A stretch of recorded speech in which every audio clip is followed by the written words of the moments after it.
What's up, everyone? Welcome to this day in Philly sports history for May 18th, 2023. I'm your host, Jim Montgomery. It's Thursday. It's been a shitty week for Philly fans. This is now take 3. First time I forgot to hit record. Second time I accidentally deleted it instead of saving it. So here we go. I know what I'm going to say. So at least we got that going for us, which is nice. But Phillies update. They lost 7-4 last night. Now 4 in a row they've lost. They got swept by the Giants. Good old Gabe Kapler, our old pal. They got down early 4-0. Tawan Walker gave up a 4-run second inning. And then I think it was the second inning. Doesn't matter. And then the Phillies did battle back to tie it up. They had a couple good innings there. And then the bullpen blew it in the bottom of the 8th. They gave up 4 runs. And then had the bases loaded themselves in the top of the 9th. Couldn't get it in. And that is basically the MO right now of this team. They get runners on base and then cannot get them to score. The starting pitching has been The bullpen's been inconsistent, but I think the big story is they're not playing good fundamental baseball. They're making errors, poor base running. They're not getting runners in when they're getting on base and in a scoring position. And I don't know at this point whether they need a players-only meeting or what's going on with that, but the Braves, it's not like they're running away with the division. And if the Phillies could just put together like a 10, 15, 20 game stretch without having a 4 or 5 game losing streak, let alone a couple of them, they could be right there back in the mix. Again, it's still early enough, but you don't also want to fall too far behind. And it's just frustrating because you know what this team is capable of, and they're just not doing it. It's fundamental. It's like when I keep mentioning the Little League, but like when I coached Little League, the team I had, I knew they were going to have one bad inning. It was just a matter of when it was going to happen and then how they would bounce back from it. And that's what the Phillies seem to be doing. Like they have that this year. Like the theme is they have one bad inning and then they're able to kind of bounce back, but the bad inning is putting them in such a hole that they can't get out of it. Hopefully things start to turn around now. I keep talking about the weather getting warm, but it's you got to play well and get the runners in. It doesn't matter if it's hitting season if you're not going to hit the guys in. And the fact that they are hitting, they're just not finishing the deal is what's frustrating. Speaking of frustrating, Union, an ugly 0-0 draw last night against DC United. Again, missed opportunities seems to be the theme of Philly sports this week. Opportunities are there, just not taking advantage of them. I believe they're in action this weekend then against New York. I believe they're on the road in New York, but I'll confirm that later this week. Sixers update, James Harden officially is opting out. Okay. At this point, I don't even know what to think. He said he wanted to go someplace where he could have basketball freedom, whatever that means. I don't know if that was his shot at Joe, shot at Doc, his desire to kind of have the offense and be the guy somewhere. I don't know. But unfortunately, I feel as though we have painted ourselves into this spot where our best option might be to bring James Harden back.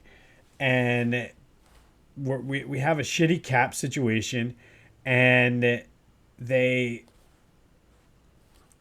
don't know, like they're kind of hamstrung. So we can offer him more money. Does that mean we bring? I don't know. And I'm glad it's not something I need to worry about. Maybe we tank. Maybe we go a process year. Joe gets a mysterious injury, and we kind of set him to the side, similar to what the Spurs did the year they were able to draft Tim Duncan. It's an option. Why not? And hope that we get lucky in the draft. I don't even know what the draft's going to look like next year, but that's an option. So who knows? One thing I do know, though, is PhillyGoat.com has the greatest selection of Philly-based apparel, whether it's Philly sports teams, just Philly in general. they have. I was looking around the website the other day. They have like a neighborhood section where you can have. They have shirts for the different neighborhoods in the city as well as some of the suburbs too. And you know how Philly is like a big neighborhood centric city. So be sure to check that out. PhillyGoat.com. Use the promo code Jim Montgomery for 10% off of your order. They do have, like I mentioned earlier in this week, the Fire Dock, which now you can jump on the bandwagon. My favorite, the 86 the 76ers, which I will be getting, and then the Philadelphia second round Exeters t-shirt. So be sure to check out PhillyGoat.com. Retail therapy might be the way to go to help make your week go a little better, because truthfully it's been a shitty week. PhillyGoat.com is not shitty. Use that promo code Jim Montgomery at checkout for 10% off your order. All right, we're going to go way back today to 1912. And on this day, why do I keep saying February? This is how bad. I think because February was good leading up to the Super Bowl until the Super Bowl actually happened. I just want to go back to that time. The Sixers were playing well. Flyers were in the hunt for the first pick. Phillies weren't playing terrible fundamental baseball. It was like they were coming into spring training. Maybe that's why I want to go back to February. But on this day, May 18th, 1912, the Philadelphia A's beat the Detroit Tigers 24-2. Why are we spotlighting this game? Well, the Tigers' regular players were protesting the fact that Ty Cobb had received an indefinite suspension from Major League Baseball and were refusing to play. Ty Cobb was suspended for running into the stands a couple days before and almost beat a fan to death because he was getting heckled. So Major League Baseball informed the Tigers that they would be fined heavily, the team and the players, if they did not field a team. So the Tigers manager and A's manager Connie Mack decided, okay, we'll pick 8 athletes from around the city of Philadelphia, put them on the field so the Tigers could forfeit. I forget the exact rule of how the forfeits work, but I think you have to have at least 8 players.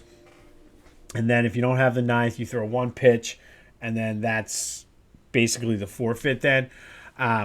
But Connie Mack, being who he was, saw an opportunity and said, nah, we're going to play this game out. You're going to play with these Philly athletes.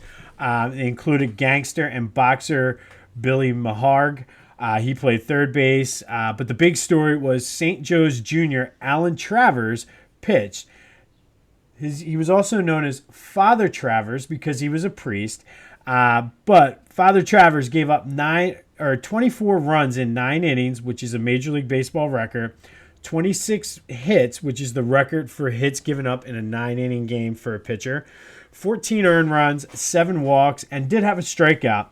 He became the only priest to ever play Major League Baseball. And truthfully, his name will be forever in the record books because I don't see a pitcher lasting that long to touch, let alone, or I should say sniff, let alone touch either of those records. But on this day, back in 1912, the A's beat the Tigers 24-2. The Tigers fielded a team of local Philly athletes to avoid a forfeit for the players protesting Ty Cobb being suspended. But Father Travers, your name will be forever in the record books. Hopefully he was a better priest than he was a pitcher. But Sixers playoff spotlight. We're going to go back to 2002, 2003. Sixers were 2 years removed from being the Eastern Conference champions. They went 48-34 that year, second in the Atlantic, fourth in the conference. AI was an all-star. He averaged 27.6 points per game. He started the all-star game, by the way. Keith Van Horn averaged 7.1 rebounds. Eric Snow, 6.6 assists. Also on that team, still holdovers from that Eastern Conference team, Aaron McKee, Tyrone Hill.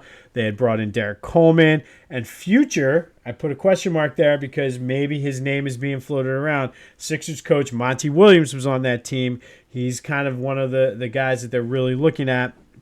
Has ties to the Sixers as well as Doc Rivers. So I don't know if that's good or bad. But in the playoffs, they beat the Hornets 4-2 in the first round, lost to the Pistons 4-2 in the conference semis. That Pistons team was 1 year from winning a championship themselves. All right, This has been This Day in Philly Sports History. Be sure to check out phillygoat.com. Little retail therapy is all you need to feel better. Use the promo code Jim Montgomery at checkout. Go have yourselves a Thursday. And until next time, I will see you when I see you.